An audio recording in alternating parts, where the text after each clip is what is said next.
أهلا بكم. النهاردة حدثتنا عن حكاية بسيطة من التاريخ، لأن قراءة التاريخ يا إخواننا قراءة مهمة، واجب على كل إنسان متعلم يقرأ التاريخ. مش هطول على حضراتكم. حكايتنا النهاردة حول عباس حلمي الأول، ابن أحمد طوسن باشا ابن محمد علي باشا. ده حكم مصر حضراتكم من سنة 1848 حتى 1855 تقريبا. يعني حكم مصر حوالي 5 سنين ونص أو 6 سنين. حضراتكم يعني صفاته أو عهده كان غامض. اتهم بأن هو كان وراء وقف البعثات التعليمية، لأنه ما كانش حابب أن الناس البسيطة يتعلموا، كان مستكتر عليهم أنهم يتعلموا.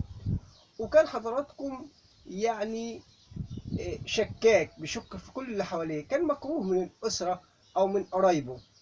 عباس حلمي الأول ابن أحمد طوسن باشا ابن محمد علي باشا حكم مصر حوالي 5 سنين ونص 6 سنين حضراتكم.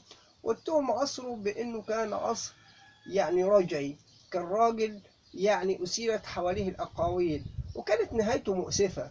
اتوفى مقتول، تم اغتياله في قصره، لقيه مقتول في قصره. ويقال والله أعلم والعهد على الراوي بعض المؤرخين إنه كان عفوا في اللفظ شاذ جنسيا. ده نبذة بسيطة عن تاريخ عباس حلمي الأول اللي حكم مصر حوالي 5 سنين ونص أو 6 سنين. وفقنا الله لما فيه الخير. سلام الله عليكم ورحمته